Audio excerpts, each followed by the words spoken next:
start recording. Thank you so much, Susan and Natalie, for that great introduction. We're so excited to be here with you all. I wish I could see all your faces, but I'm loving already the engagement in the chat and the dancing on screen from our hosts. So my name is Laura Cartwright. I'm the Director of Education at Rainbow Community Center. And we're just going to start off today just sharing a little bit about ourselves as presenters and then learning a little bit about you all.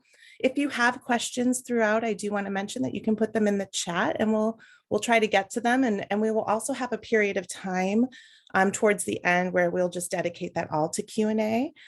We are doing a SOGIE sexual orientation, gender identity, and expression workshop today that's going to cover some of the basics around language and concepts and pronouns, and also some allyship tools. And since we're webinar style, we'll try to keep it as interactive as possible. So please do chime in the chat if you have anything you want to share. So I use she, her pronouns. I identify as queer, and I oversee the training department at Rainbow and also youth programs. So I'm excited to tell you a little bit about what we're doing with our youth these days towards the end. And the reason I do this work is because I was a teacher for 10 years at a middle school. I also oversaw the Gender and Sexuality Alliance in that school. And I was just seeing over and over again every year the high need and crisis our youth were going through on a regular basis.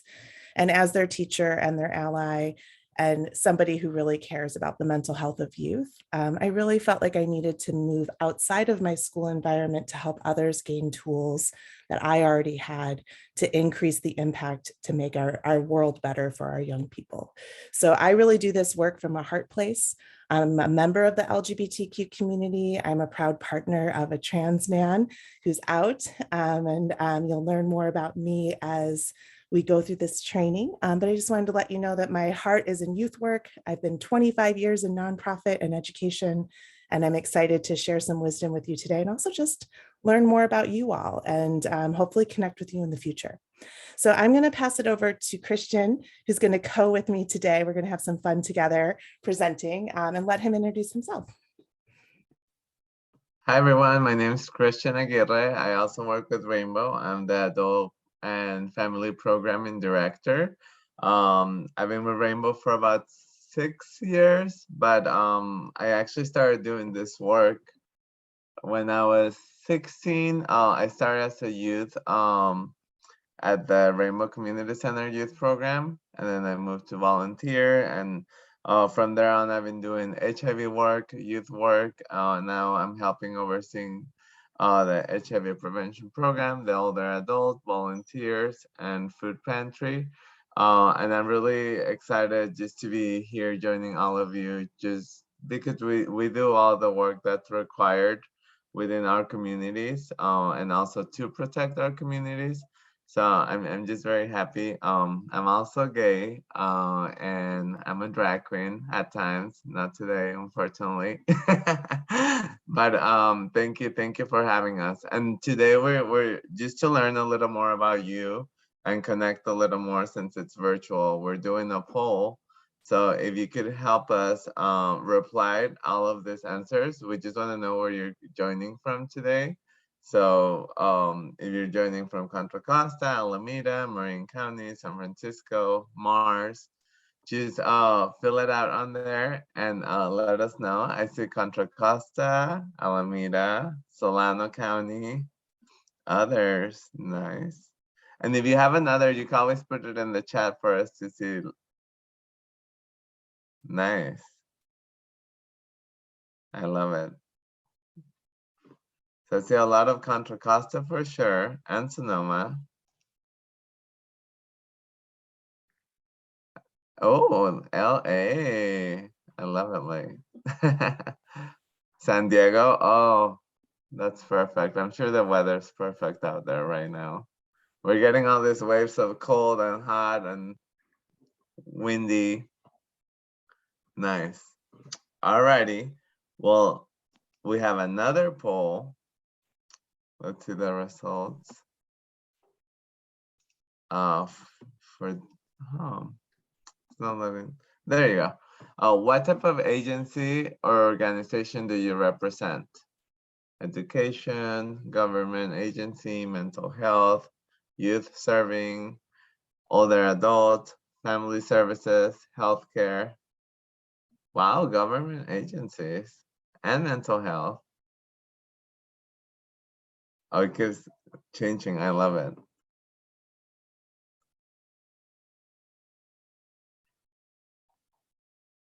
Nice. It seems almost even for all of us. And thank you for being all here. You know, I know that we have different job titles, but I think we all try to collaborate and make sure that, you know, we're overseeing all of our community members in need. Let's see.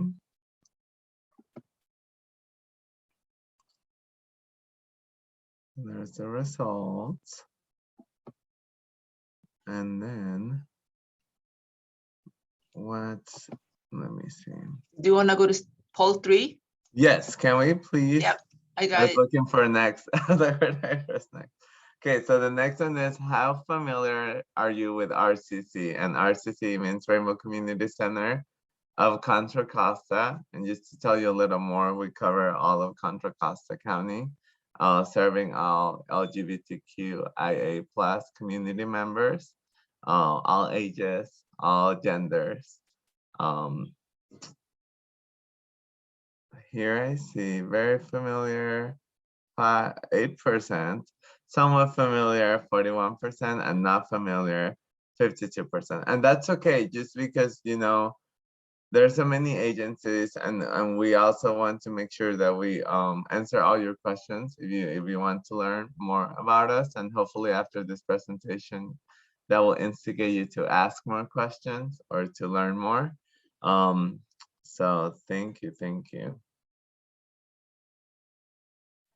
All right. All right. So I think what we'll do is, since we do have kind of a mix of understanding of our organization in the room, we are going to show a very short video just to learn a little bit more about our reach, what we do, so you understand more of who we are. It might help frame some of your questions for us as well that you have later.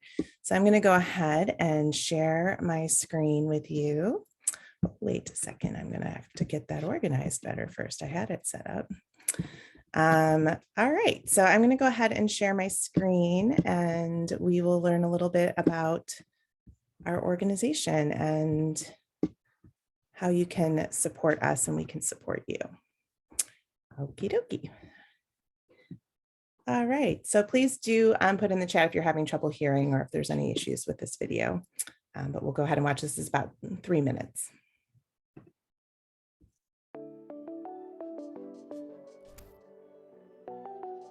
Rainbow Community Center's mission really centers around building community and promoting the well-being among lesbian, gay, bisexual, transgender, intersex folks in our community, plus. We serve the underserved. We really look at supporting everyone, but also really I think Rainbow's focus has been, you know, the most marginalized in our community. We have our older adults programming, our clinical services, which are pretty robust. Our youth program is amazing. We do a lot of work. We do off-site programming and on-site programming. We offer counseling here at the center as well. We have HIV and Hep C testing and special events such as dances. Sometimes we cook, watch movies. We also have our homeless transitional youth program. The program is designed to help LGBTQ homeless youth ages 12 to 24. So my job is mainly geared to helping them to get into the program and then helping them to get permanent housing. A former teacher, she referred me to Miss Rashida because I'm homeless, and that's how I came in contact with the Rainbow Community Center. So we have a myriad of adult support groups, you know, from trans-identified to parents of young people who are identifying. This is a time in history that hasn't happened for us.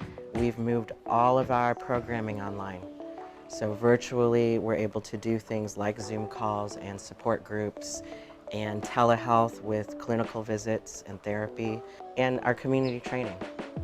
And again, what's great about this training is that it's not just for the county. We can start here, but through virtual, we're able to break the walls down and we have people from all around the world. I think it's important to continue to inform and dismantle as many stigmas around our community as possible. It's a way to validate our young people, where in their minds they're thinking they're different or they're thinking they're weird. They're not supposed to have these thoughts because of these outside messages. These young people get that validation. They get that confirmation of, oh, there are people who are just like me. I'm just like everybody else, except a little special with a rainbow in the back. Having them housed and having them in a place, a community that they can come into and feel welcome and feel safe, that's why it's important. I'm thankful there's people in this world that care about us. We already are not wanted like in a lot of places, so like when you come here, it's definitely a lot of love. Like every dollar really does help, so nothing is too small. The more allies we have, the more our cause can be heard and our ability to move forward can happen.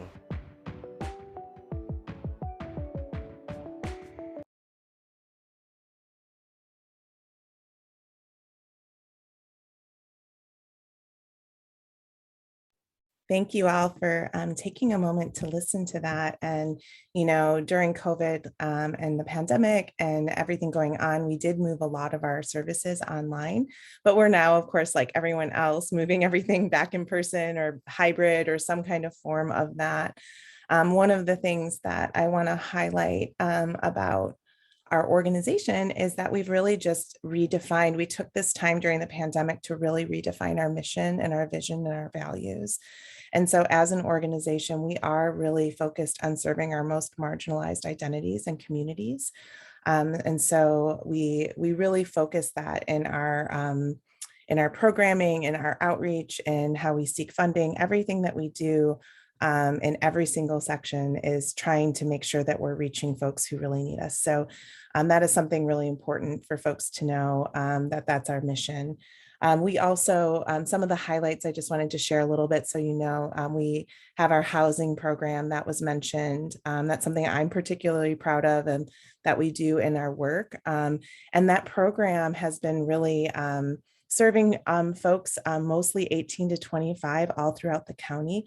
And we've noticed through the pandemic how many people are transplanting and coming to the Bay Area and then unable to find housing or unable to have consistent employment. And so we are noticing so much more of that during this time as well. And also folks maybe not being accepted in their homes, being kicked out, you know, becoming homeless for a variety of reasons. So really knowing that that program is such an important piece of what we do. And we serve the whole county and beyond. So it's not, and that's something important to know for our folks in the southern part of the state. We actually just became part of a grant that we're going to become consultants for all different districts, school districts, to help serve houseless LGBTQ youth. So we're going to be hopefully making our way all across the state to help with training and working with that as well. I oversee the training department and youth program. So we do training for everybody, schools, businesses. I have a whole team of trainers. There's about 14 of us representing all different types of intersectional identities, going in, talking about our experiences, giving allyship tools. So some of what you'll see today is what we do in our trainings, and we'll modify it a little bit for the webinar. And our youth programs are really robust, and we'll talk about those later if we have time. But I want to pass it to Christian to just share a couple of highlights around the work that he does and let you know about the services that really are important to him at Rainbow. Thank you. So that, like I mentioned earlier, I work with many of the services that we and use many of the services that are offered with Rainbow. I know that youth program is really special to me too. Just because when I was in school, I had nowhere to go, and I was coming out at the time, so I didn't even know who to tell or where to go. And just going on Google and finding this center that it was available for me at that age with my 10 English words. and, you know, I think it was very beneficial for me to attend to these groups because it made me learn a little more about myself, and it made me learn that, you know, it wasn't just me. And also it made me get more involved. I started working with the HIV prevention program as a volunteer while I was in high school. And later on, I was still helping, but I ended up coming back to work and and specifically just because there are many loved ones and in my circle, in my family, where they have been affected with HIV, and it just helps me help other people, change the cycle, and also making sure that we're passing along that information and all the resources, because many of us have many resources. We just have to get them out there, and we just have to find those people that are looking for the resources. And working at the center just made me value the willingness of people to volunteer, to help out, to go an extra mile for other people that were or are in our spot, many years ago. And I think it's just very nice to do all this community work with my with my coworkers and with our volunteers, and I think the people that get involved, they start learning more about it each time. And yeah, that's a little bit about why I do what I do, and also why I think all the programming is very important when it comes to our services, and all services. And then so we're just gonna cover a few of the things. We had the welcome, we talked about Rainbow. Laura will be covering SOGIE. We'll also be covering impact and data, pronouns, which are very important, and they've been for a long time, but I think there are times when these things are not implemented, whether it's a school or a workplace or on the streets, anywhere. So we'll talk a little more about that.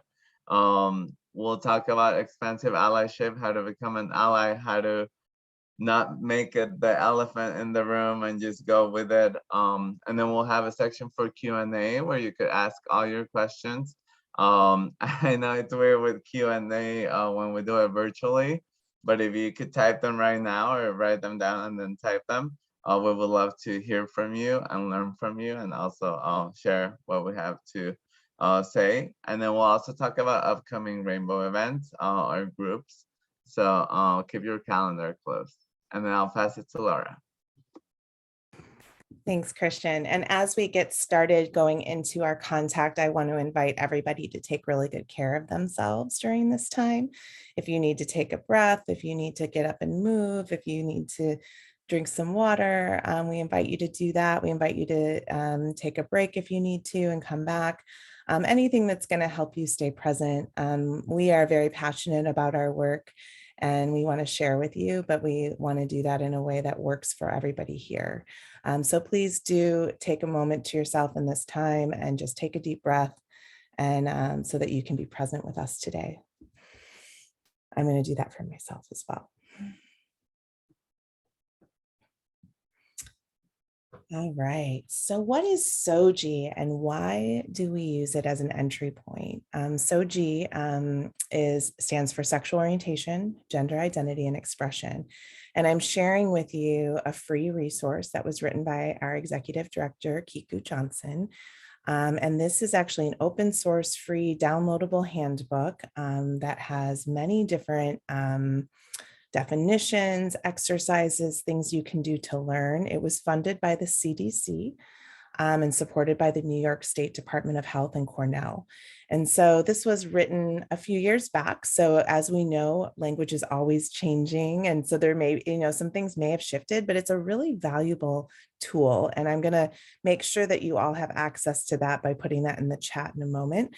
But also just know that this is really great, especially for beginners. When I was a teacher, I would put a copy of this in like everybody's mailbox. There's also some great handbooks as well through the Trevor Project, but this is something that really was written with the idea of intersectionality at play. And we were finding for a few years, at least with my support with Kiku and his work, that there weren't a lot of resources that really acknowledged intersectionality and how that plays into somebody's experience of being LGBTQ.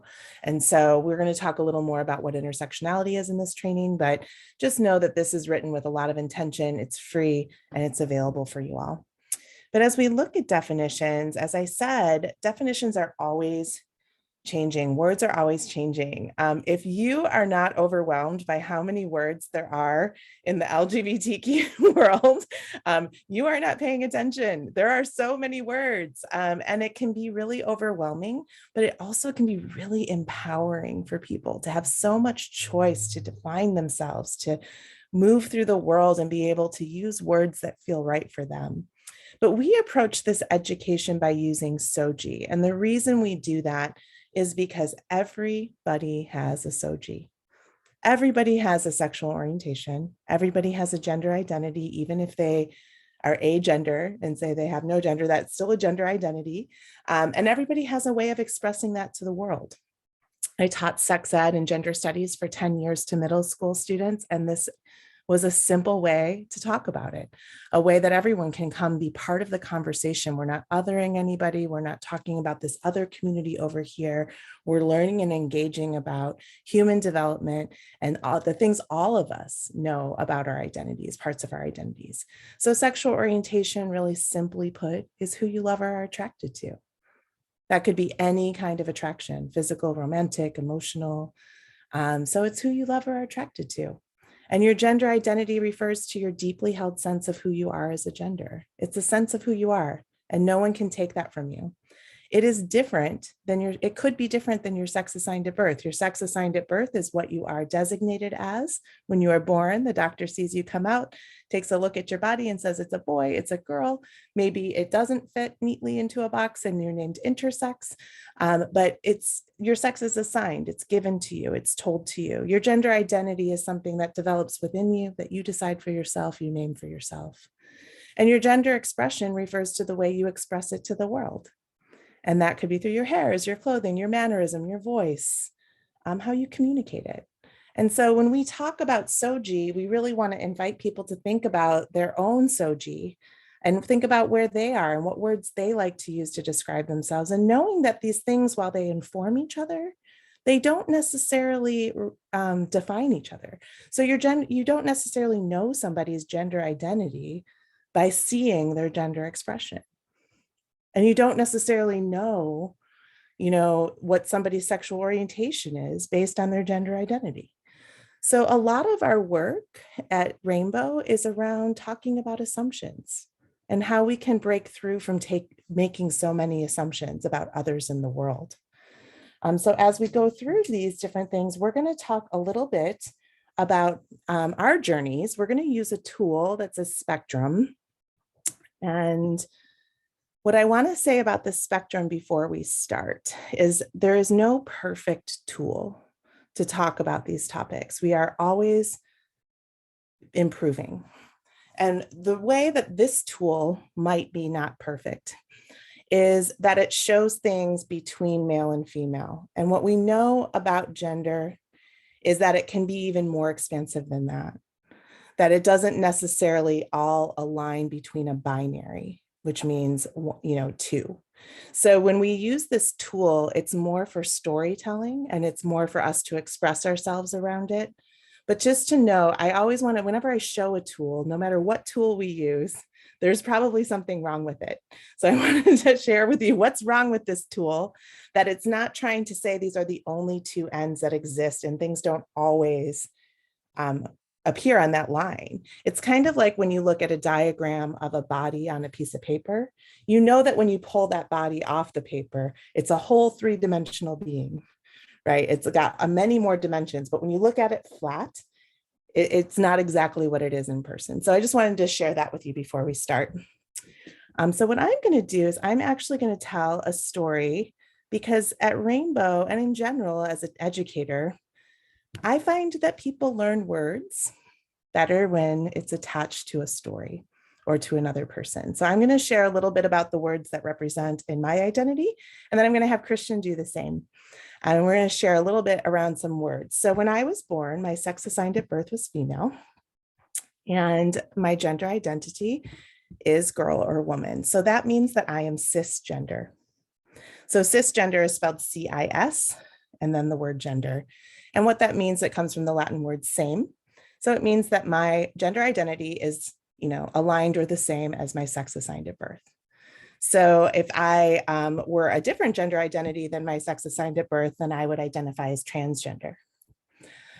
So my gender expression when I was little, I was kind of over here, like in this little tomboy phase, and that was totally acceptable. And for many girls, it is very acceptable to kind of express themselves more masculine when they're younger. And so I tend to be a little bit of a tomboy. I had this little pixie haircut, really short. I wore my basketball shorts. I climbed trees. I did all that kind of stuff. And I expressed myself fairly masculine all the way up until about college, where I more leaned over to feminine. And then I also liked to play here in androgynous and not sort of either male or female, something else. So I really had a lot of fun. But in general, my gender expression, I'm perceived as feminine, I'm perceived as female. That tends to be where I land. My sexual orientation was a much different world. And I started out thinking I was heterosexual because I thought that was the only thing you could be. That's all I saw. That's all there was. Any of the gay people in the communities I grew up in, it was really understood to me that you didn't want to be gay. And that the gay people that I knew of, oftentimes they were lesbians in our community that were teachers. Oftentimes they were really mistreated.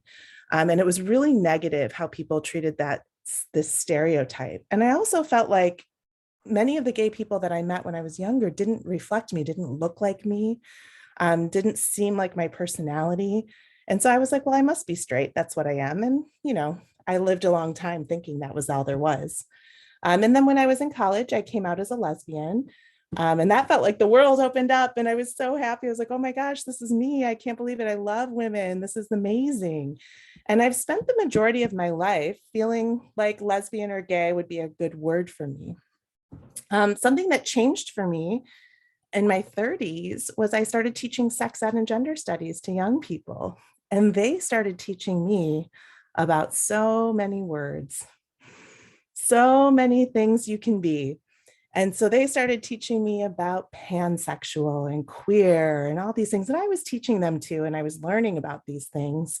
But as I started teaching more about it, I was like, I never really thought about this. I never really did a lot of self-exploration around, is there more to what my sexuality might be, or is there a different word?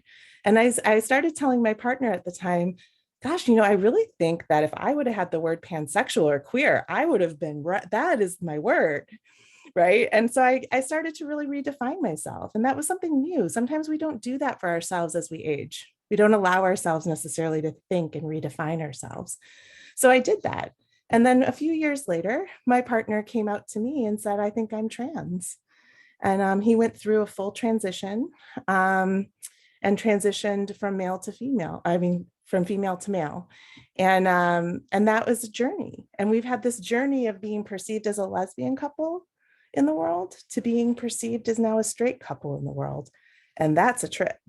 If you ever want to go through what it's like for everybody to treat you in one way and then like something changes and oh my gosh. So sometimes I feel like an invisible queer a little bit in the world when I'm out with my partner, but I still embrace my queerness in that way. And wanted to share that with you all because sometimes we look at our gender and sexuality and we think it's all fixed. But for many, many people, it is not fixed at all. It is a journey, it moves, it travels, it changes. And so I wanted to share that with you all just to learn some words and to also just know a little bit more about me and my story. And I'm going to pass it to Christian to do the same. And Christian, if you know how to annotate, you can annotate. And if not, I can annotate for you.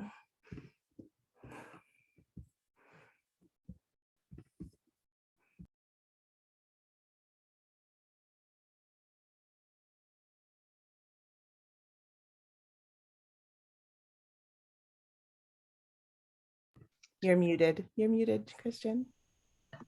Thank you. Nice catch. Yeah, for me, I'll start, with a long story short. And this is the story with my mom. So apparently she didn't want to know my gender. There was no gender reveal back in the day. So she didn't pop a pink balloon or a blue balloon. But I think what she said she didn't want to know my gender. until I was born as a surprise. But then the doctor asked her, what do you want to have, a boy or a girl? And I was born in Mexico. There were some explosions happening in the city and the hospital, so everyone had to evacuate the hospital. So my mom said, whatever, just take it out. And you know that they made a joke where they said there's this Mexican singer, Juan Gabriel. He's still very famous. He passed away. He became gay, and the doctor said, that's what Juan Gabriel's mom said, and then he came out gay. So I guess I'm a little Juan Gabriel. And you know, I think that just shows how sometimes, you know, those are the questions that we keep asking people when they're pregnant. And, you know, are you having a boy or a girl? What do you want, a boy or a girl? Instead of when are you due? How many months are you? All these other things that we could ask before deciding for a baby. And then from there on, when I was maybe between 4 to 12, I still saw myself as a boy, but I was over here because I love dressing up. So I would wear, you know, a lot of costumes and makeup and my mom's clothing and whatever I found, I would put it on somewhere. So I think that that's when I started noticing that I wasn't, you know, like everyone else. And I felt, I didn't feel like I was too masculine or too feminine at that age. And then that's where gender expression came in. So I think when I started noticing, and you know, when you start coming out in high school, or even when you're different, kids notice. And you know, if you get the wrong kid, then you get a bully. So I went from here to probably here, just to be more passable and, you know, not cause too much attention or draw too much attention to myself, but still being, you know, within myself. And actually I'm in here. Sorry, I'm reading that wrong. So I went from here to here, but then at the same time I went there. So I was just bouncing back and forth like a little ball. Later on, when I got older, I stopped doing that just because I saw the impression from people, you know, in school, teachers, classmates, family, friends. People would change. Once you start being yourself, people will either accept you or turn their back on you. And you know, as a youth, that's what that's the thing you don't want to have. And then that's when, you know, I discovered rainbow, and then I started like learning more about myself and learning that, you know, I am different and that I shouldn't care what people think about me, and that my gender expression doesn't define anything about me. You know, I could wear lip gloss or dress and a skirt or a wig, whatever I want to wear. And then with my sexual orientation, I always was attracted to men. So that one I knew from the beginning. So that was like over here. And then I just started noticing that even now, you know, how Laura was mentioning, we didn't have all these things back then available. I mean, I know they existed, but we didn't know of them as much. I think, you know, I would have owned it more if I would have known. And I think, you know, even, you know, with the trainings that we're having nowadays, it's more inclusive to people to learn about others. And it also takes a lot of stigma off, you know, the person's shoulders, where, you know, you're not putting them in a box because that's the only box you know about. But yeah, so I think, you know, it's been a journey. Later on, when I was, I think, 17, I started doing drag. So my expression changed from here to like all the way here. And you know, I think I had to balance that too with my life, where I had to feel comfortable in my own skin, whether it was in drag or out of drag. And I think, you know, that's how it should be for everybody, just to feel comfortable in their own skin. But sometimes that also comes from the outsiders in our circles. You know, when you get negative comments, when you get weird looks or anything, anything negative that actually, it just messes everyone up. And that's why we keep going like that. Because we don't know what to do. And, as a youth, you're trying to please people, or you have to follow, leadership roles, or your parents, and all these things, and culture too, religion adds to it. So there's so many layers that affect the spectrum. But I think, now as leaders, community leaders, outreach workers, I think we have this tool to learn more about people and ask questions, and also have people, like I've had youth teach me things too, so I don't know it all either. So there are times when we were in a youth program at Rainbow, and it's like, oh my God, I didn't know about this. How did I miss this? So I think just learning and being open, and also accepting. I think that's the main thing, accepting. It's just not, I have a gay uncle, I have a gay cousin. You actually have to be accepting and treat them like normal people. But that's it. Thank you, Christian. And, a couple things I want to highlight, and similar to what Christian was saying, is just to offer folks who are working with LGBTQ communities, or we all are working with LGBTQ communities. There's probably LGBTQ people on this call with us right now. We're everywhere, we're in every community. And so learning about language is important. And more important than learning the words is learning to be open and curious, like what Christian was saying. Like, it is perfectly okay to ask somebody, what does that mean for you? I've learned this a lot in my work. I do this for a living, and I learn things every single day about the LGBTQ community. I'm in these trainings, I learn new words, I learn new pronouns, people tell me different things. And then I have to take that into heart and learn, like, oh gosh, I didn't know that. Well, what does that mean? And how does that impact you? And what does that mean for you? And how do you express that? So thinking about open-ended questions you can ask, rather than thinking that if somebody says a word to you, I have to know what that means. Kind of conversion, having a conversion of that and saying, oh, what does that mean for you? How do you define queer? How do you express yourself? Like, letting it be something that you can be curious about, and that it's okay to be curious about people's identities. A lot of folks really like to talk about it. So if you're curious, it might make them feel like you're, you see them, that you recognize that they're there, that you're not just washing over it and saying, oh, okay, you said you're this, now I know what that means. Because I can tell you, I did a training recently with 3 of our staff, and all of us used the word queer, and all of us had a different definition for what that meant for us. So I want to give you permission to be curious in your work, and to think about how you can just be thoughtful and curious. You don't have to know all the words. What you could know more about is the concepts, like the SOGIE. We know there's sexual orientation, we know there's expression, and we know there's gender identity. Know that. Ask others to define themselves and believe them.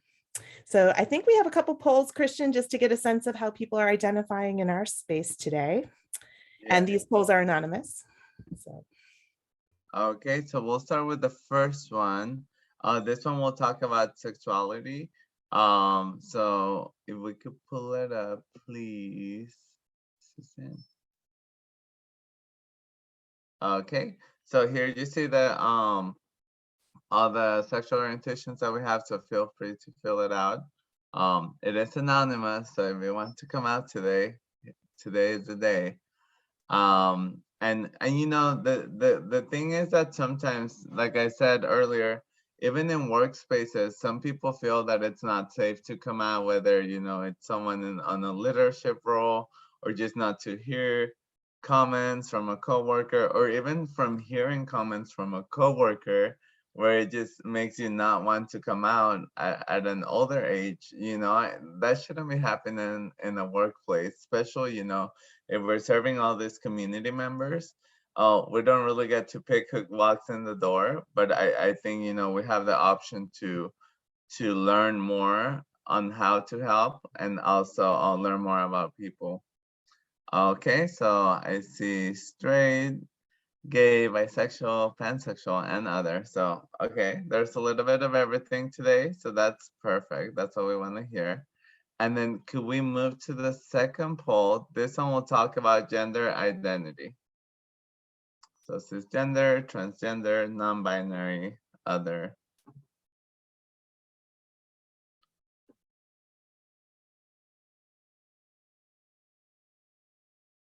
Okay, nice. I feel like it goes forward and backwards, it just changes. What will fall under other sexuality? Laura, could you help me with that one? We can even have folks who know other gender identities to go ahead and throw them in the chat. There are so many. So that would actually be a fun thing to do right now. If you know of other gender identities names, it doesn't have to be one you identify as, go ahead and throw it in the chat so that we can see what people know in the room and just respond. So if you know of a different gender identity than cis, trans, or non-binary.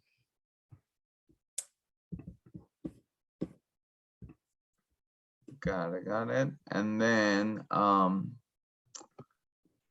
see. Sorry, I keep getting an error on the thing. Oh, the question was other in sexuality. Sorry, not gender identity. So other in sexuality. I think we had like pansexual, bisexual. It could be asexual. So asexual might be a sexuality that wasn't listed. So all different kinds. There's gray sexual, there's demisexual. Everything has this word in front of it and it means different things. Again, it's always good to ask people how they define it. So if someone were to say that they were a certain kind of sexuality or tell you something, be curious, just be like, oh, how do you define that? Like, share with me more, or tell me more about that. And let them define it for themselves. Because we don't have to know the names of all the words. And then also with gender identity, other could be so many different things. It could be gender queer, it could be agender, it could be two-spirit, it could be many different words that you may have heard in other spaces. So gender identity is a universe. These are all universes with so many words. And you know, something that I've learned too with my circle and with youth that I work with, sometimes they do their own exploration on finding their gender or sexuality. Just because sometimes, like, just to give you an example, you know, they have a partner, but they're attracted to a male partner, but they're attracted to male and female, but they're more romantically attracted to only their partner, but they feel like they would, you know, fall in love with someone else too. So there's different, you know, different descriptions for all of it, but like Laura said, you know, everyone has their own definition. And I think, you know, I think it's all good. And then I'll hand it over to Laura. Yeah, so we're going to enter a little bit of a new phase. We want to ask one more question before I share my next slide. So we're going to do one more poll. And this is just a question we want to ask everybody. How familiar are you with the term intersectionality? And there's no right or wrong answer here. We just want to know kind of a little bit about who's listening and what they know. I love this like participation in the polls. Makes me know you're there. I love it. Can't see you, but you're there.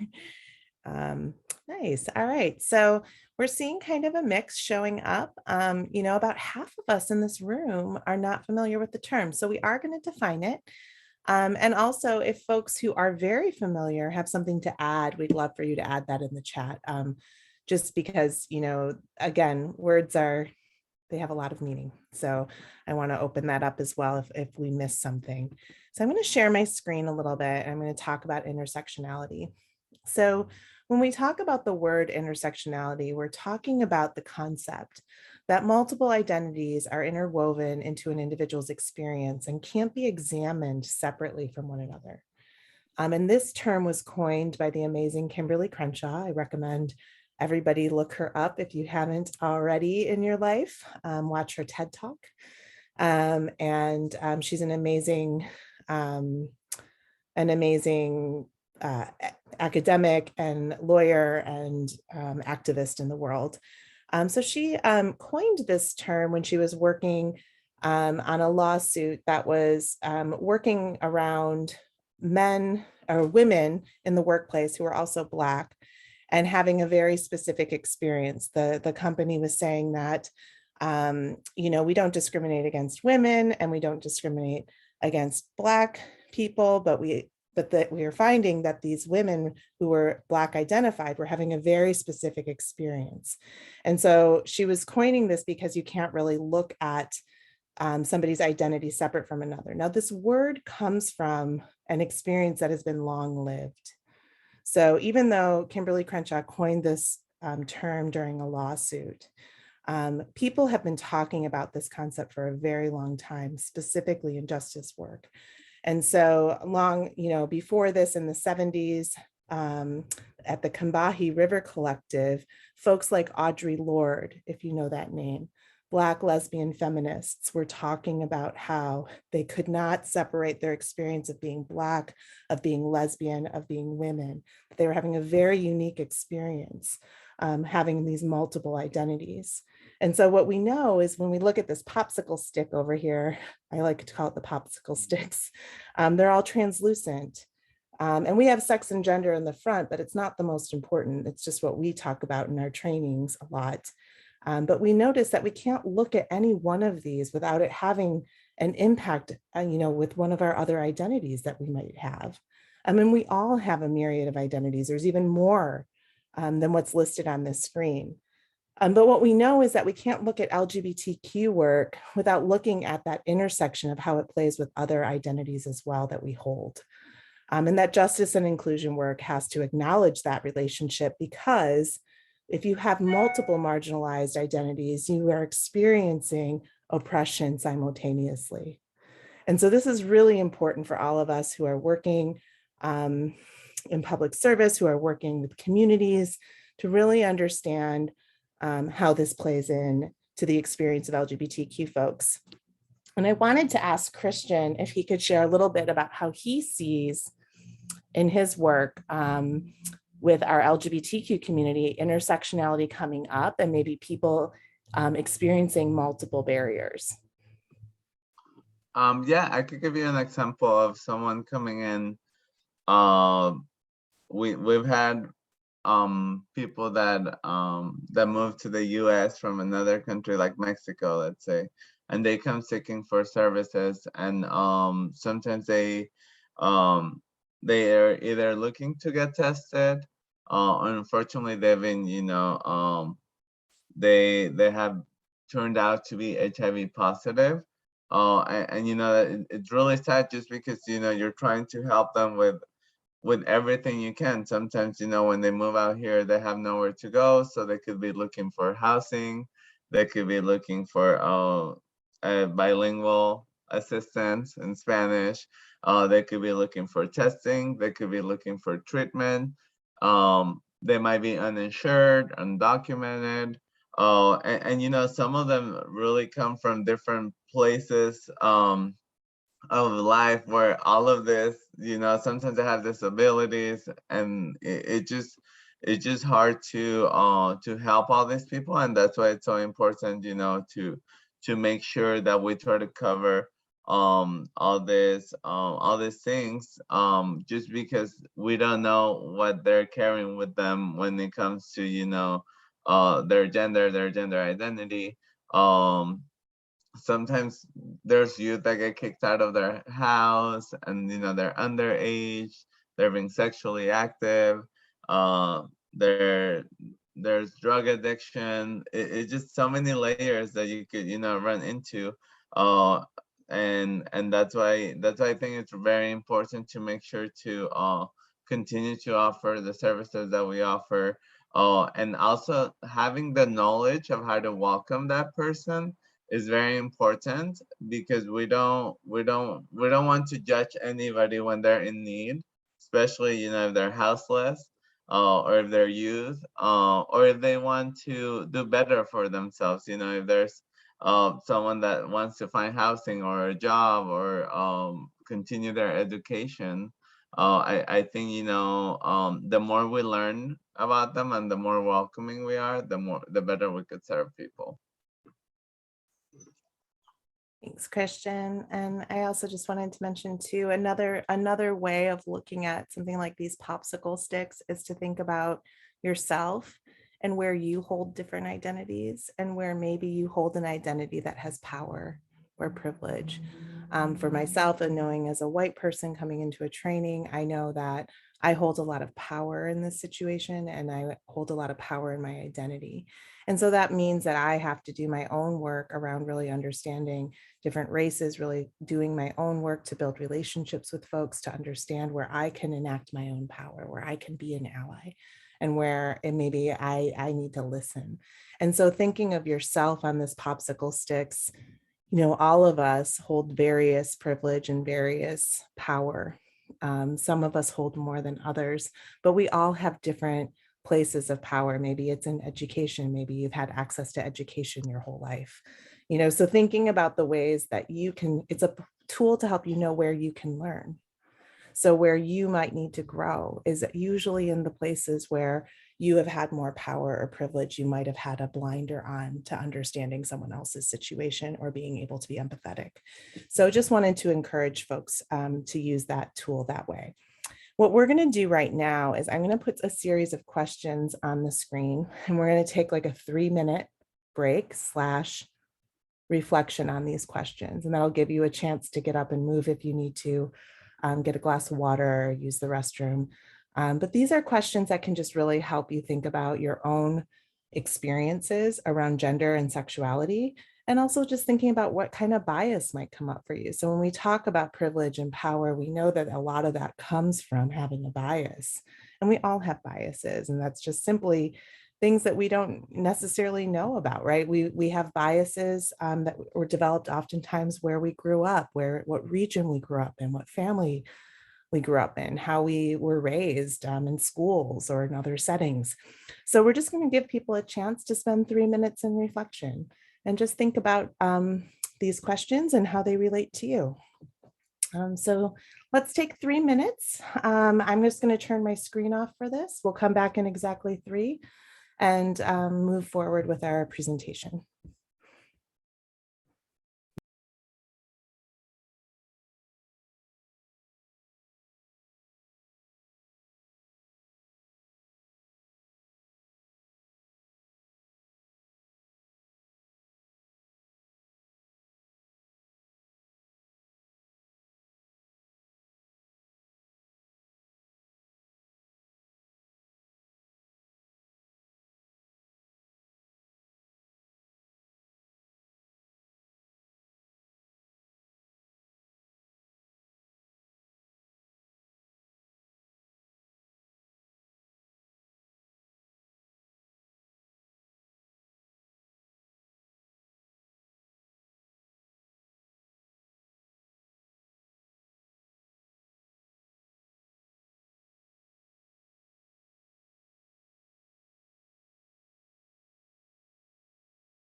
All right, everybody, we're going to go ahead and come on back to our space.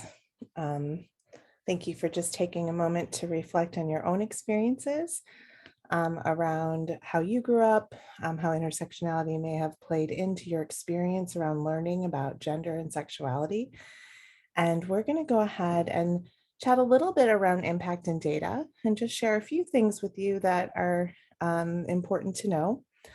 So just a little warning, we are talking about some serious things here. We will be talking a little bit about suicide and want people to know to take care of themselves. So one of the resources we want to share with you is around the Trevor Project. The Trevor Project does a national survey every year, and it does amazing work. It's also, I'm sure those of you who are involved, I know we have the Crisis Center on here. We have some folks who are working in mental health. I'm sure you're aware of the Trevor Project. For those of you who are not, they do have a hotline for youth, a chat opportunity you can call anytime, so that it is really intended as an organization to mitigate suicide ideation in youth.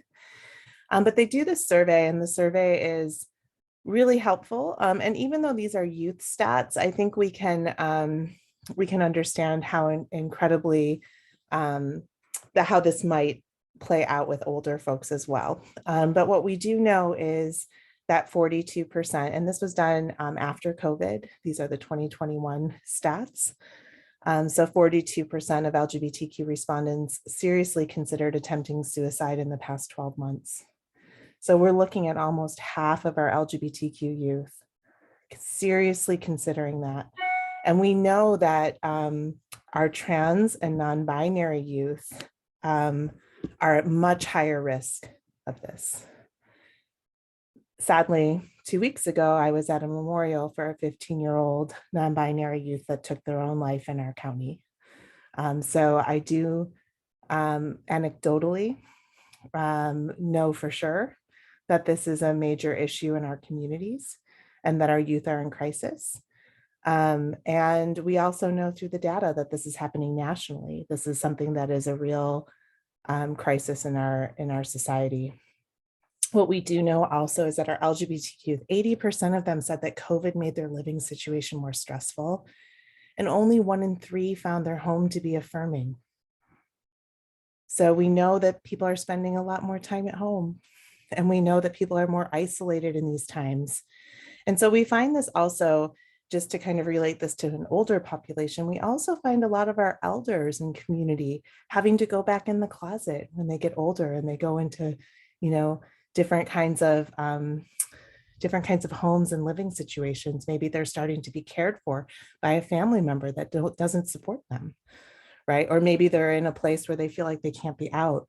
So we know that being out in your home is of real importance and not something that all of our youth and our elders are experiencing. We also found that 48% of LGBTQ youth wanted counseling and were unable to receive it. This is a huge crisis for our youth and also our older adults and any adult in our community. Our wait list is huge at Rainbow Community Center. We have a wait list. I'm sure many of you who are in the mental health profession can understand, like, we can't meet the need. The need is huge. So we know people want services and we know they can't receive them. So this is alarming, and we want to make sure that we think about what can we do about it.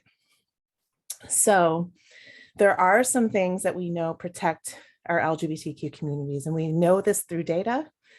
And affirming someone's identity is consistently associated with lower rates of suicide. So that means believing somebody. That means affirming somebody's identity, thanking them for coming out to you, being positive with them, and making sure that you find ways that feel affirming to them to support them. We know that transgender and non-binary youth who report having their pronouns respected attempt suicide at half the rate. Using someone's pronouns is suicide prevention. So when you work towards using people's pronouns, when you make fewer assumptions about people's pronouns, and you ask for pronouns and you use correct pronouns, you are practicing suicide prevention. We also know that our LGBTQ youth who had at least one space to go to were also less likely to attempt suicide. So, and this is true for our adults too. So we know people have been very isolated. So having social opportunities, having opportunities to have community, one affirming space could make a difference in someone. It's life-saving work to have affirming spaces. So if you work in an organization that serves a wide range of identities, and you're able to figure out ways to have affinity groups, and you're able to figure out ways to have spaces where people are affirmed, these things help with suicide prevention.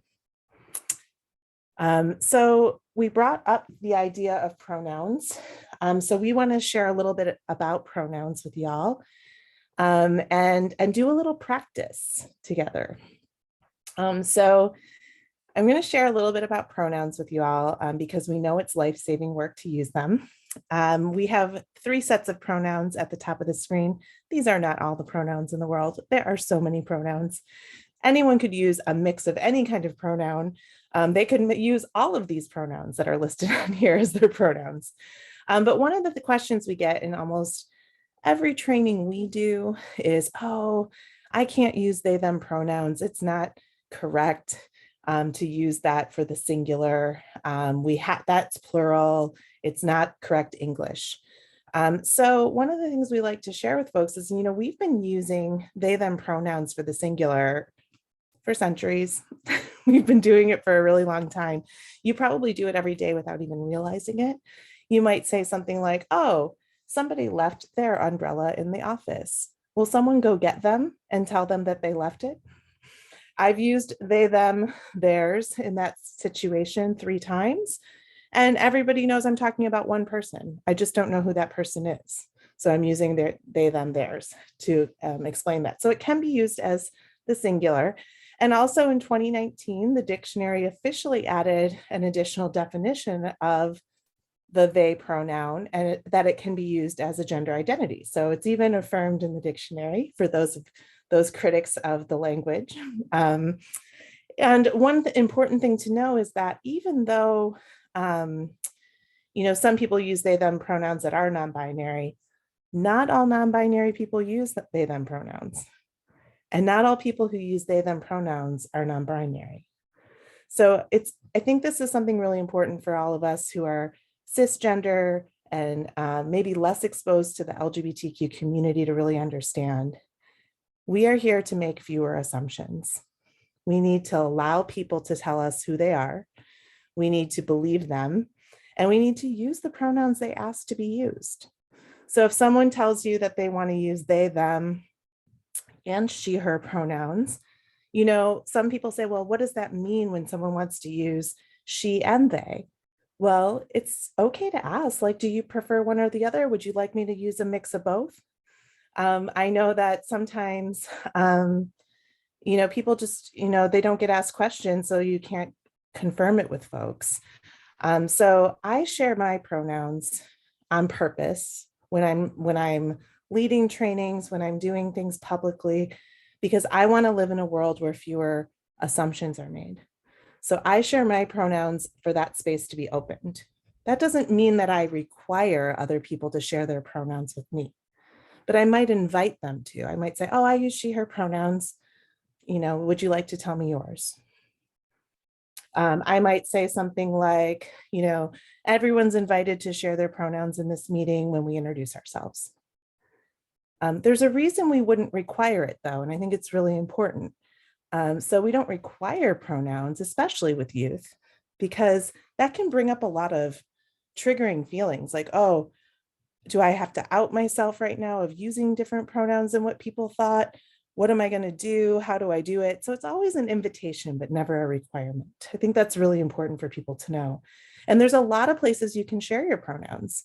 You can share your pronouns in your signature. You can share them on your Zoom accounts. You can share them in your bios, in your work bios, and in other places like that. The fewer assumptions we can make, the better. And when we do make mistakes, it's really important for us to correct ourselves and move on. So when you are told that you've made a mistake, It's okay to tell others they've made a mistake. I just had to do it yesterday in a presentation I did. Someone mispronounced my colleague in the presentation.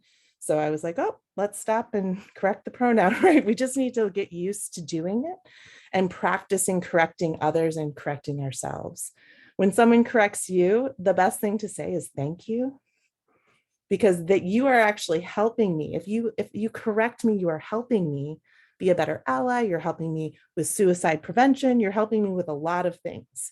You're helping me just be a better, more inclusive person as well. So thinking about pronouns as more than just like, oh, I got to get it right. You probably will make mistakes with pronouns. I make mistakes with pronouns. So we like to do things like practice. And so me and Christian are going to show a role model of a practice that you can do on your own. And we do this in our trainings all the time. We ask people to think. So all of you who are listening right now, think of someone you've known for a very, very long time. Could be a childhood friend, could be a sibling. And whoever this person is, it should be someone who doesn't already use they, them pronouns. So just think of somebody you know who doesn't already use they, them pronouns you've known for a long time. And I'm going to ask Christian if he'll tell a story about someone he knows for a really long time. And he's going to share with us how he met them, what he likes about them. And he's only going to use they, them pronouns to talk about them and see what that feels like. Are you down, Christian? Yes. So I'll start.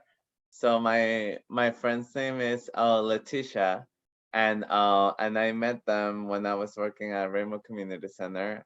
They started working at the center around 2 years ago, and when they came in, they announced their pronouns. But I think it's always nice to ask people for their pronouns when you first meet them, just to make sure that you're using the proper pronouns. But I actually saw them yesterday after a long time because the office has been closed, and they were telling me about how they moved to Sacramento and how they're enjoying time with their family. And then after that, I left work and I said bye to them. That was it. Thanks, Christian. All right, so will you tell our group what it's like for you to use they, them pronouns, or to use pronouns that are different than what you've used before for somebody? Yeah, I was sharing something with Laura yesterday or the day before, I think, where I wasn't used to the pronouns, to be honest, at the beginning, because I wasn't surrounded by too many people or, people in community. And I actually tried harder to make an impact, and also make the effort to not get the incorrect pronouns on the person, just because, I mean, for me, it's a way of respecting a person, and also reaffirming that they are being seen and heard. And with youth, it's very important, because that's how they start to learn about themselves a little more. Not everyone could advocate for themselves.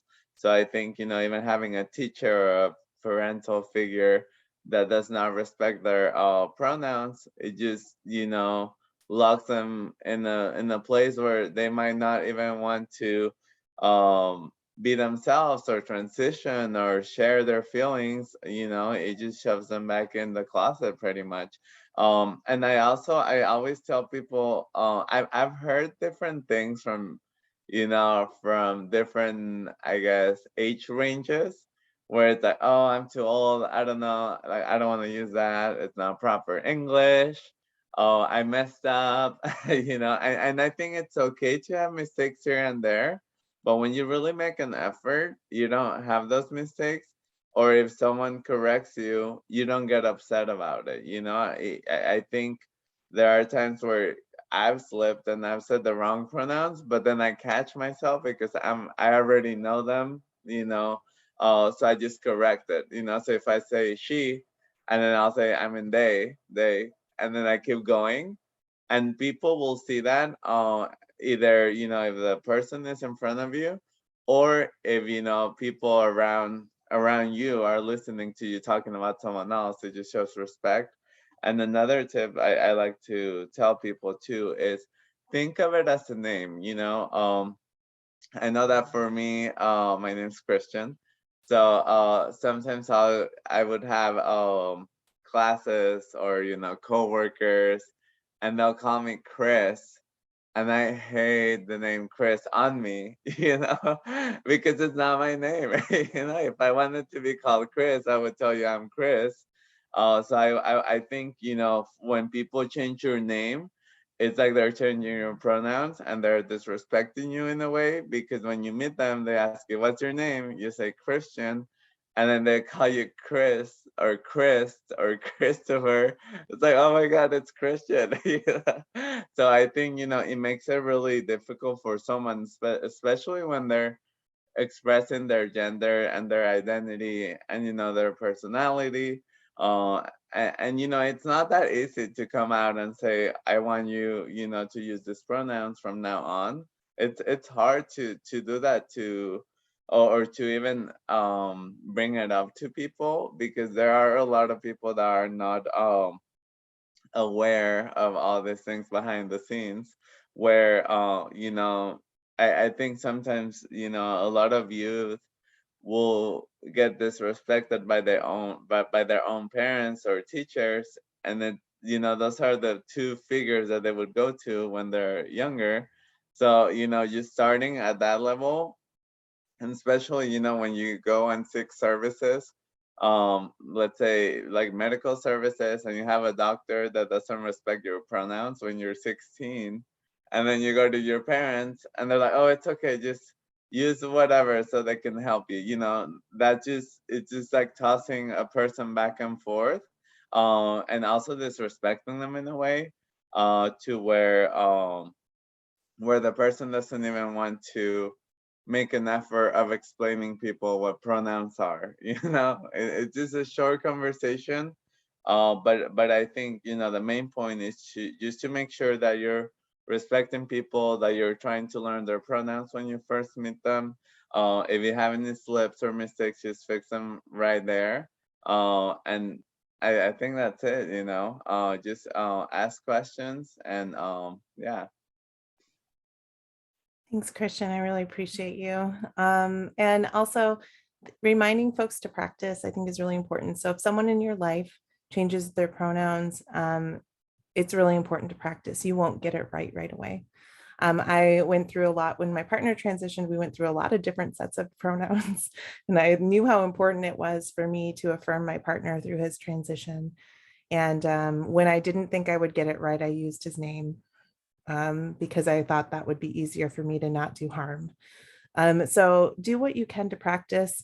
I used to, as a teacher, I wish I would have known some of this. I wish I would have known to actually sit down with my colleagues and practice the pronouns and names of my students when they changed them. I never thought to do it. I thought, oh, well, they told me I should just get it.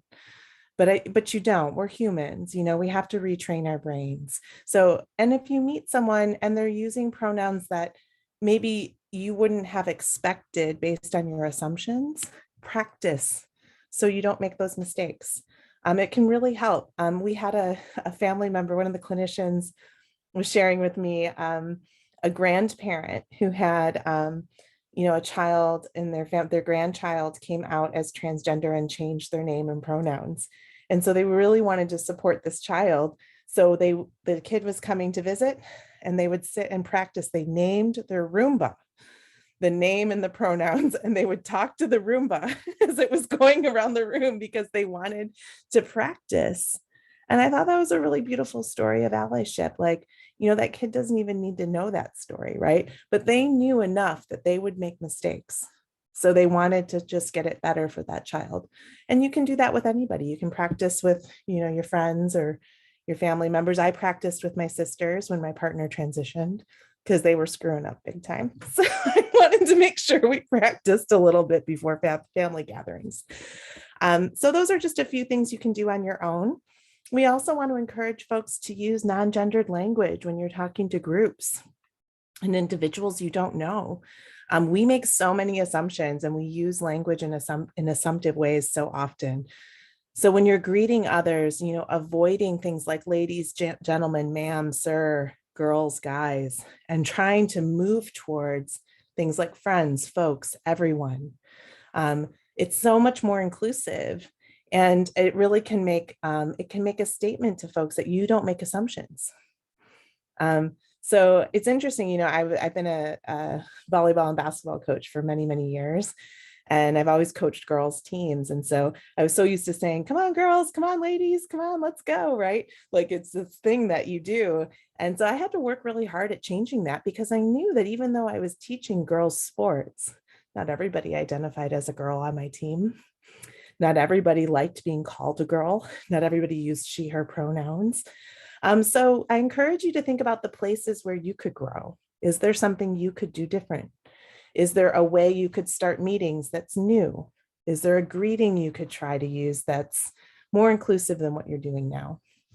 And this is something that you can build into your company cultures, into your workplace. I loved it. I was at a checkout at the Oakland Spice Shop. I don't know if any of you ever go there, but it's an amazing place to buy spices.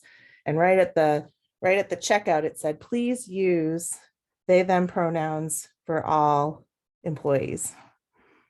Please, I had something right there. And I thought, well, that was really thoughtful, right? So clearly they're thinking about ways that they can do that. Now, is that the perfect way? I don't know, but it is showing allyship, right? So you can think about ways that you can show that your place of work, the environment you're in, is going to use non-gendered language, isn't going to assume pronouns that they're talking to people with. So that's just something to consider as we move towards a little bit more on allyship. So I'm going to pass to Christian to share a little bit about the spectrum of allyship.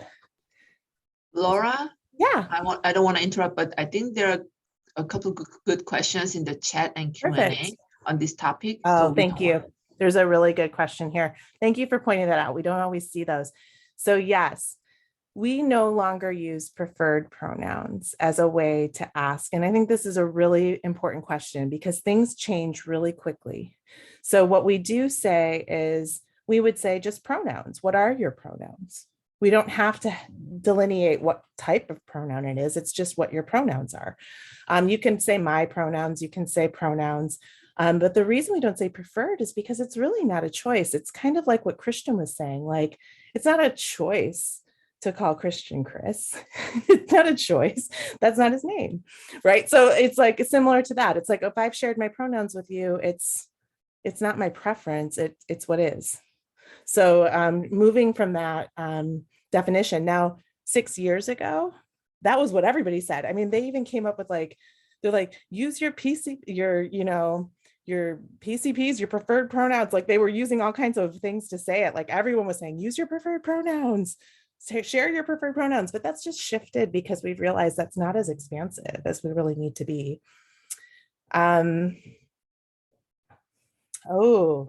So what do you do when someone misgenders a student? So if that student is out to you and the class, it is always okay to intervene and correct. So for example, Amanda's saying in the chat, what do you do when someone misgenders a student? Not with a pronoun, but by saying things like, this girl has a great idea, right? So if you know that this student doesn't identify as a girl and they've shared with you a different gender identity, you would use that word instead. You would say, oh, remember, this boy has a good idea, or this non-binary student has a good idea, or whatever it is, right? So like, it is okay to correct. And it's also a great sign of allyship when you do it, as long as that student is out and has asked to be, using certain pronouns or using certain gender identity in the classroom or in the space that you're in with that student. So that takes practice. It takes guts. And so I would encourage you to practice those things too. Just like you would practice pronouns, like think about, what can I say when this happens? One that I heard recently was, I was learning about a second grade trans student who was a trans girl. And somebody was saying, oh, why is this student wearing a dress? And the teacher said, because boys can wear dresses too, even though it was a trans girl, right? So even that teacher needed to learn how, that teacher didn't mean harm. The teacher was trying to say it's okay for anyone to wear a dress, right? But they misgendered that child in that moment. And that could have been really harmful. And so we have to really think hard about our language so that we don't hurt people. Thank you for telling us about those questions. Christian, go ahead. Yeah, and then another quick example too, before I move to allyship, I've noticed that with the trans community, when they're transitioning, they try really hard to be passable, whether, it's to, feel comfortable with their own bodies and with themselves and also with the community. But it's also a safety tool for trans people. So, there are people that will, transition and have the have the, oh my god, sorry, I'm blanking, the sexual expression or gender expression, the gender expression be more visible. And I think, like Laura was mentioning earlier, it I've been in drag, and in my head I look really passable, and you go to order a drink at a straight bar and they call you dude or they call you sir. It's like, what? Like, really? Just because, and I know it's very hard for people, especially when we're trained to have some manners of hey sir, hey ma'am, hey this, hey that.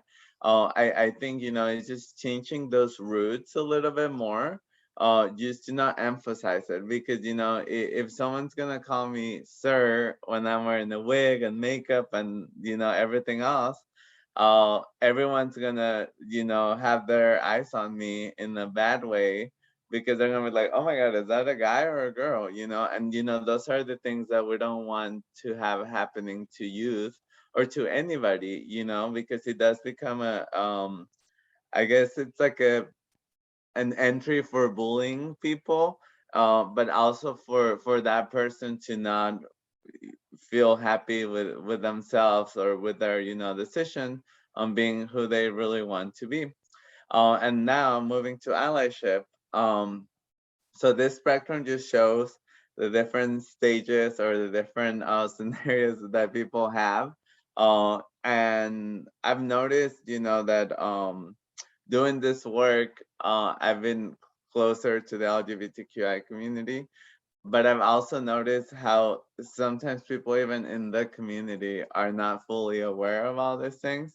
And like right now we have the I'm not I'm not really an ally, but I'll listen ally.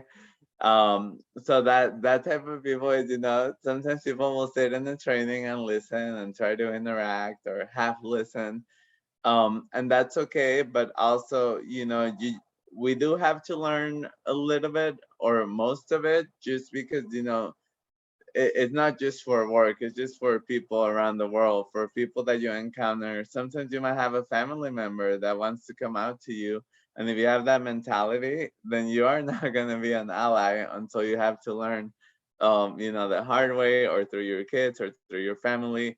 And I ran into a lot of people like that, even with friends, where I have to teach them in the middle of a dinner table, just to make sure that they get the point, even if it takes half hour. But I think it's always open, it's an opportunity to learn, and that way you could educate yourself better, but also educate others and welcome more people to be themselves. We also have the I'm starting to get it ally, where it's okay. Like I said, I think being open to learning is always the right way to be, and also asking questions. I think there's always a place and time and person to ask the questions to. I've noticed that a lot of people will ask questions in front of the person, and then they'll make it a huge thing where it becomes a harsh conversation. So I think, asking questions to maybe Laura and I, or maybe if you want to learn more about the person, ask them individually, not in a group setting where it's like, oh, well, tell us more about you, not putting them on the spot.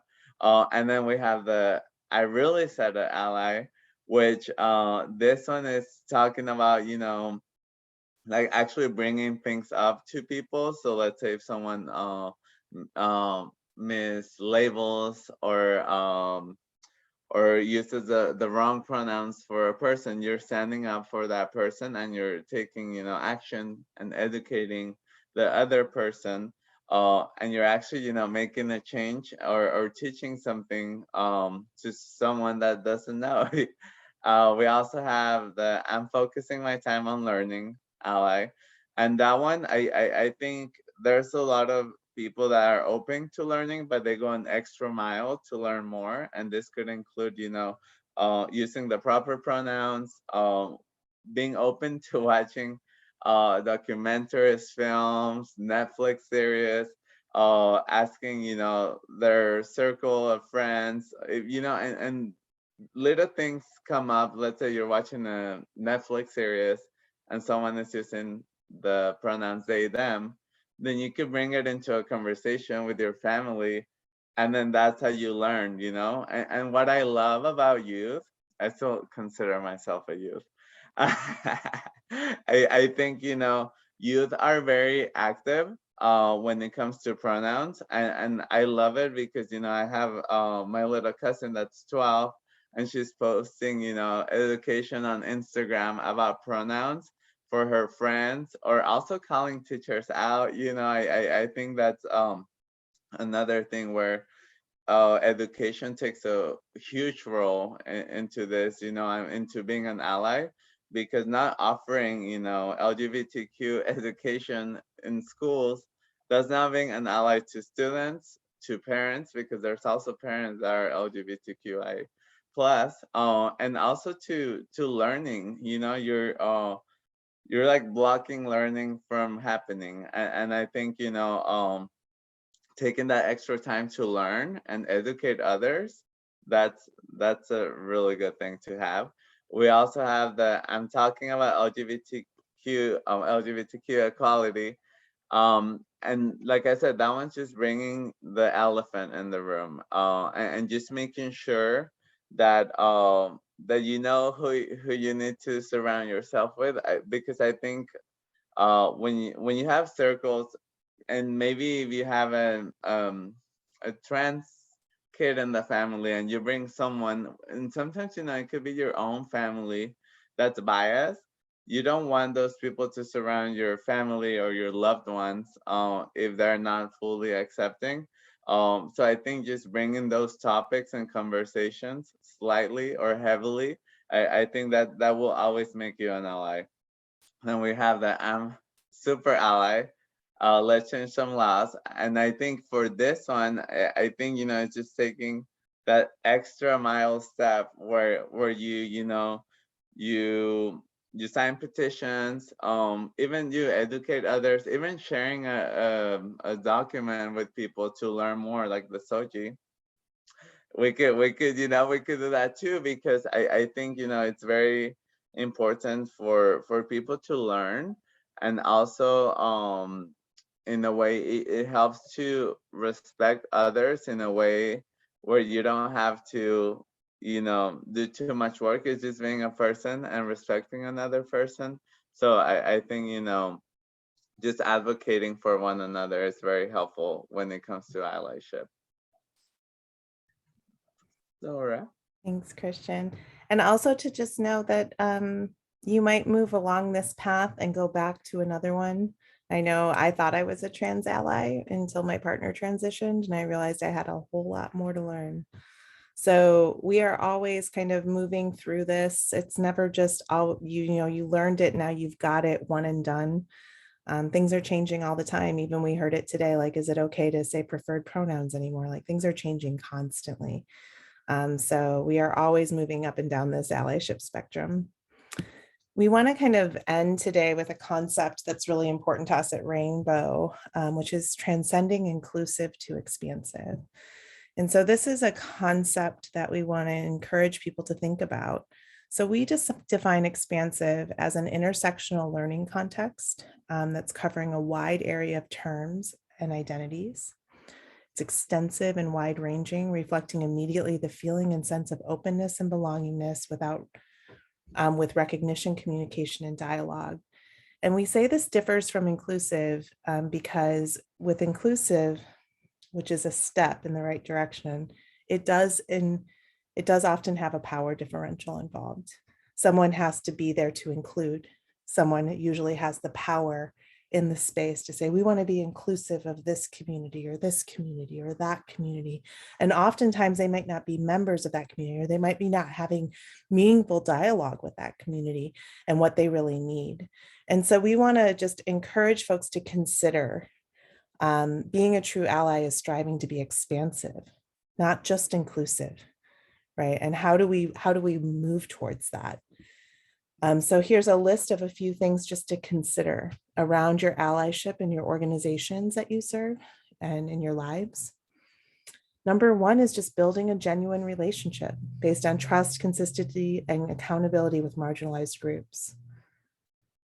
So that's number one. We need to have genuine relationships. We need to hear from the people we are intending to serve. We need to know what their needs are. We need to ask them what their needs are. We need to invite them to the table and not just invite them in, but ask them to lead conversations, right? So thinking about that, also just really knowing, like, if asking yourself questions around policies, like, is this preserving dignity and rights? Are we preserving the dignity and rights of folks we're trying to serve? Are we leveraging our power and privilege? Are we centering marginalized identities and creating opportunities in our sphere of power? Do we intervene? Do we let people know when something has not been okay? Do we stop things and pause and correct pronouns? Do we do those things? And are we committed to knowing this is lifelong and not just a one and done? You cannot go to a training and learn it all. And just also sometimes we need to let people know we've got their back.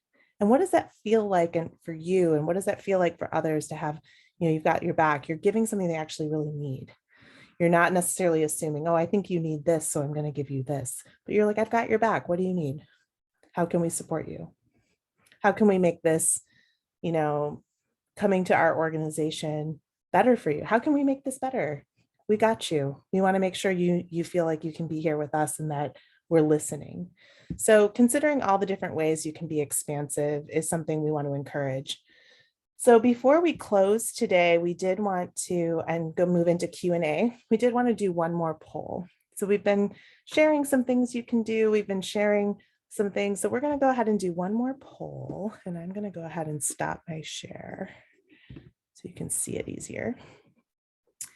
We'd love for you to walk away today and just think of one thing you can do in the next week.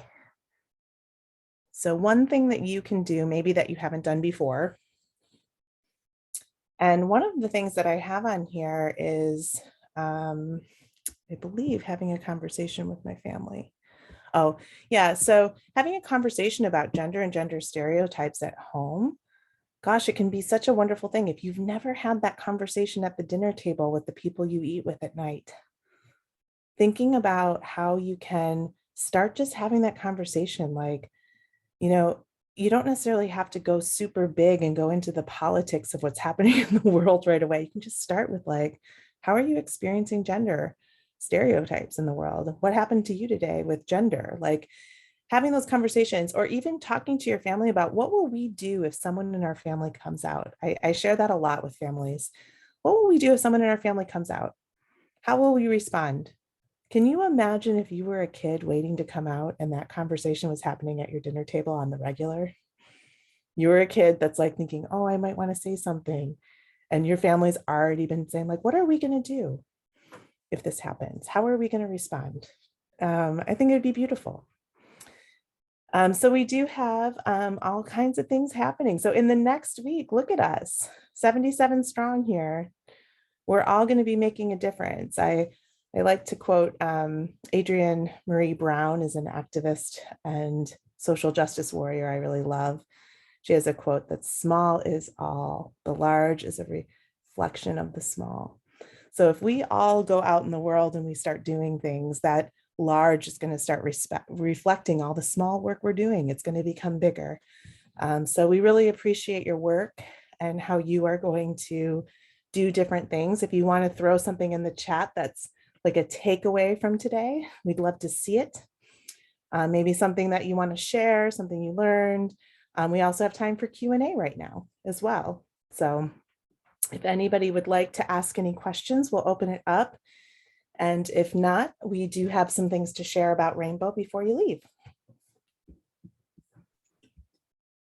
So Laura, there was one question before, which was, when you meet someone for the first time, how do you want to ask them about their pronouns or how to be addressed? What would be your recommendation or thought?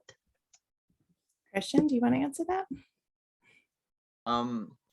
Yeah, for me, whenever I meet someone, I just ask them what pronouns. Sorry, I was reading the comments on the side. That's So okay. you I said could go first if you when want. you meet someone, how do you Yeah. How do you ask for them their for- pronouns when you first meet somebody? I just said, what are your pronouns? But sometimes, when I introduce myself, I like to say, hi, I'm Christian. I use him pronouns, like we did in the beginning of this meeting. So I think that just opens space for people to use their pronouns. And actually, the comment that I was using is Denise adding the pronouns to their email, and say that's how you use they to their email, just to make sure that that people know. I think once you let people know, it gives them an open door for them to share theirs too. Yeah, and I think practicing helps. Like I said, I know I'm all about practice, but it really does. Like, you say it a few times so that you don't feel awkward when you're saying it. If you've never asked somebody their pronouns, it might feel invasive, or it might feel different for you to think about asking somebody that. Sharing your own is always the best, like saying, oh, hi, I'm Laura, I use she, her pronouns. Do you want to share yours with me? Just being kind. I know with young people, it makes, young people are ahead of all of us adults, and they're making all the waves. But I recently was in a group of young people around the age of 20. And I said to one of them, oh, you know what? I heard your name, but I didn't catch your pronouns. And they looked at me and they got a little teary and they said, thank you so much for asking. I use they, them pronouns. I've been misgendered all day. They just, it was just a really sweet moment. And so you can be casual. You can just be like, oh, I didn't catch your pronouns. Can you share those with me? So practice some different ways that feel comfortable to you. Because if you've never asked before, it might feel funny, right? But also don't just ask people you're confused about or that you don't know, right? Just make it a practice. Oh, I share my pronouns because I want people to know mine, and you're welcome to share yours. I do this with everybody. Let people, you don't want to just ask people when you feel like you can't figure something out, because we don't want to be making assumptions, right? So consider making a practice for yourself that feels good to you. And then also when it comes to trainings or school or group facilitating, I think always adding those extra, I call it layers, just to make sure that you get the pronouns. So it could be a sign-in sheet, it could be a name tag. Oh, it could be when you're doing a check-in, you just say, hi, I'm Christian, I use him pronouns. Just to make sure that everyone shares theirs. And then that way you'll remember, or if you happen to forget and you have it on the sign-in list, you could just check, but yeah. Yeah, I'm seeing some other really good questions in here. Yes, I'll redo the SOGIE handbook. It's just tinyurl.com/ do that again really quick before we go. And yeah, just to comment on the mistakes, let's just be real, we're gonna make mistakes. So let's do the thing where we make mistakes in an affirming way for the other person. So that's a huge part of making mistakes, is you can make a mistake and make the other person feel like a burden, or you can make a mistake and make the other person feel affirmed. So you can make a mistake and say, oh my gosh, I just can't get this right. Why is this so hard for me? Da, da, da, da, da, right? And you can make it all about you and how you just have all these problems. You can't get their pronouns right. How dare they have different pronouns that you can't figure out, right? So you can have that reaction, or you can say, oh yeah, I know you told me that. I'm working on it. Okay. And you can say something different. You can just be like, oops, I'm sorry, and recorrect. Make it fast, make it quick. Don't belabor it. Because the second you make it about you, you've made that a burden. for not understanding something about this other person. You've made them have to explain themselves. You've made them have to be your teacher. So think about all the ways that you can make yourself someone who makes mistakes and does it in an affirming way. So if my colleague says to me, hey, Laura, you used the wrong pronouns, my reaction can be thank you. My reaction can be thank you, not like, oh man, what's wrong with me? I get this wrong all the time. You know, try to do something more affirming. Thank you. I want to get that right. So thank you for giving me a chance to say that. I don't think I said that earlier.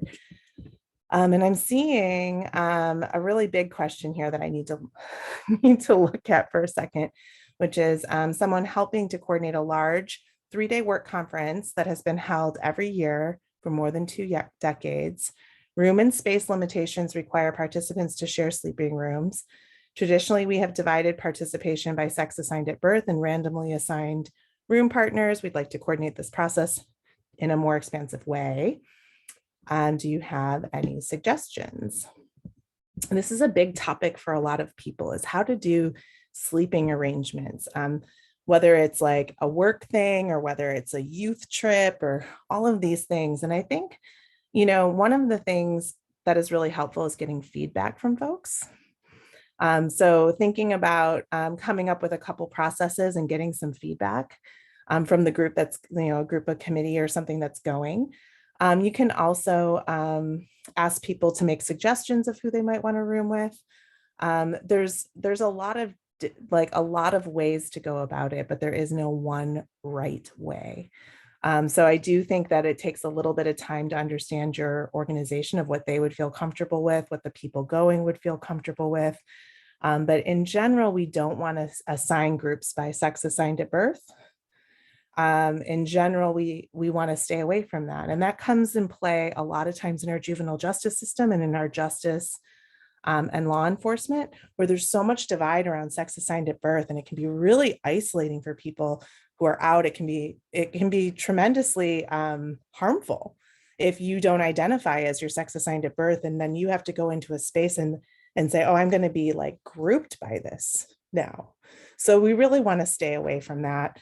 And open up some other options. But I would consider, because it is such a large group, being clear about why you're making the changes and getting feedback, maybe from a group of folks that can speak to like how that process can really work well for folks. I know that's not as clear of an answer as maybe you might want, but I do think it involves feedback from a group.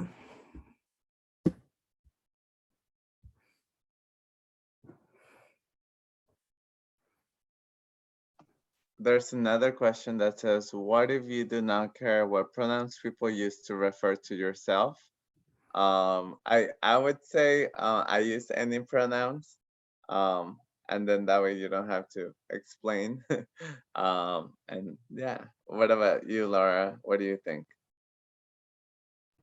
Yeah, I think you can say that, you know, I think it's like, I don't have a preference with pronouns, or you can use any pronouns with me and I feel comfortable with that. I think sometimes it's important to know that some people care deeply about pronouns and some people might not care much about them at all.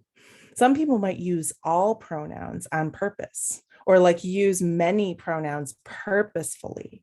And so I think it's okay to have, you know, the way that you use pronouns, and, you know, letting people know that that's, you know, you're good with any pronouns. But I think it's important to know that there are some people who care deeply about this, and that getting it right will matter.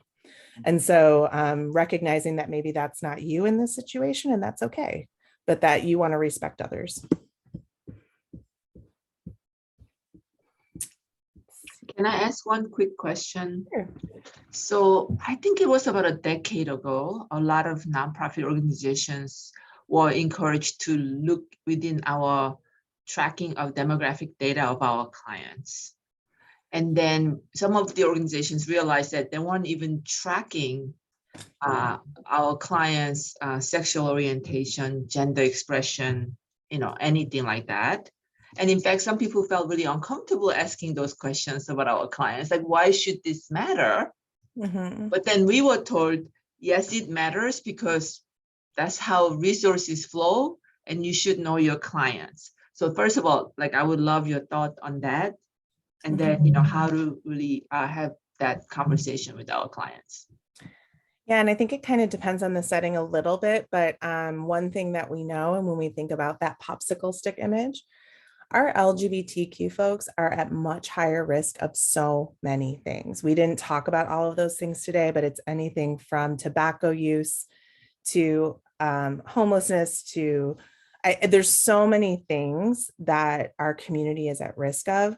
And I think that knowing that information can help you serve a client. I think that, if we know more about the different identities somebody holds, we know what kind of barriers they might be facing, right? So depending on like what system you're in or where you're coming from, knowing about your client's gender identity, sexuality, yes, it might help with funding. Yes, it might help with different resources, but it also might help with the services that this client might need.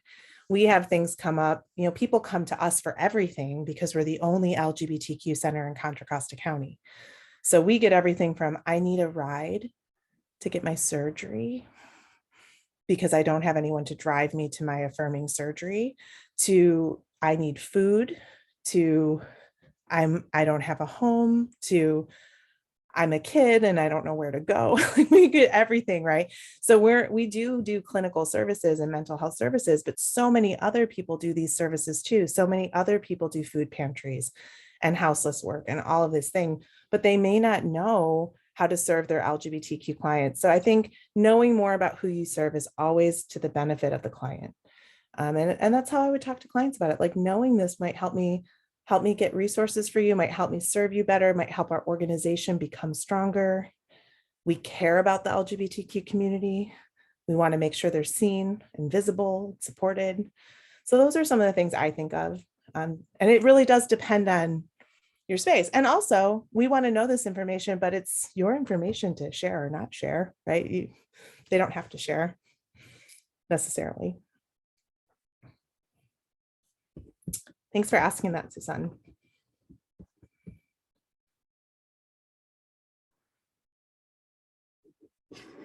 And I'm seeing folks are, noting that they're seeing, pronouns in their signature. And I've had this asked before in other trainings, so I'll just mention it. Some people are like, well, I want to add it, but I don't know if I can or if people are going to question it.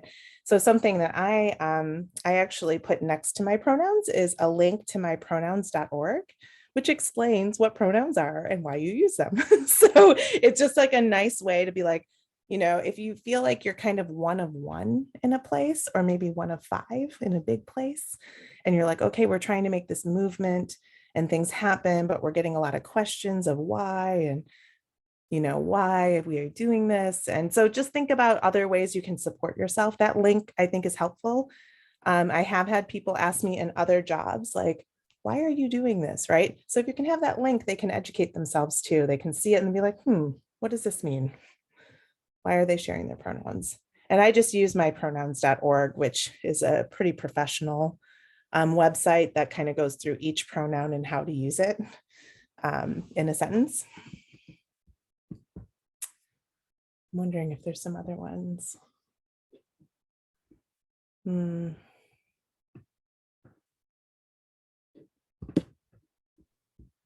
I like the one that Denise shared with her daughter. So cute. And see, this is how you start the conversation, and always think about it in a way where it's not something you have to learn. It's just something that might come up for you in your circle, family, work, the streets. And right now that Laura was talking, I was thinking, of people that come to us asking for maybe someone, a trans woman that's requesting HIV prevention services or treatment. And they'll tell me, it's like, well, I don't like my doctor because he keeps calling me he, and I'm a trans woman, and I told him, and he just keeps getting it wrong. And that actually scares people off from receiving services. And at the end, either, waiting for someone else to, help them out, it just makes the process so much longer. Even when it comes to mental health or food pantry or anything, it just makes the process way longer. because sometimes people don't have that knowledge of how to welcome someone and be affirming when it comes to pronouns or their gender identity or expression. So I think, you know, the more that we open that door, the better for people to receive services. And you know, some of these services are either, you know, free or paid, and especially if you're paying, you should, you know, you should be treated equally and also receive those services as soon as possible. Yeah, and I'm seeing a question in here about gender fluid. I'm not exactly sure what it's related to exactly, but if someone's gender fluid and they use maybe they do or do not use multiple pronouns, maybe, you know, I think there always needs to be room for people in any demographic survey or any, if we're talking about surveys, to put in their own words. If there's any opportunity to do that, that is always helpful. It's just helpful for people to define themselves whenever possible. And if you're working with someone who's gender fluid and changes their pronouns or uses different pronouns, it's just going to be really fun to ask all the time. What are you using this hour? What are you doing today? How, you know, I mean, I joke about it because I worked with youth and they did this, they changed their pronouns constantly. And they're like, oh, I'm not using that anymore. I'm using this now. I'm using this today. I'm this now. And so, I mean, just affirm, be positive, be flexible, be good to yourself. People are allowed to change how they feel, or maybe they really truly are very fluid. Maybe they don't want to use any pronouns. Maybe maybe their answer is no pronouns. They just want to be a name, or they just, you know, it's okay. All of it's true and all of it's real. And also with the designing demographic surveys, I think we're all in that challenge. I wish there was a resource that I could be like, wow, this is the answer for demographic surveys. How do I ask this right? We had to, I mean, we spent hours on ours and we're still changing the language. I would say work with a committee, get a consultant to check in with, like, hey, will you look at this and give me feedback? I think getting feedback from multiple groups, I think, is really helpful outside of your organization even, and just asking, like, do you see any red flags here? Do you see a better way to say it? I know Rainbow helps with that all the time. We actually work with some police departments around things around that. We work with residential communities around how do we do intake forms? How do we do this sensitively? So I don't have a resource. I'll think about it if I can find one, but I wish I had that resource too. And also, Laura and Christian, if you could just share your email and maybe drop them in the chat box. I think they will get your email in the slide deck too, right? Yeah, but I think it's easier also to grab it right now. Thank you, Laura.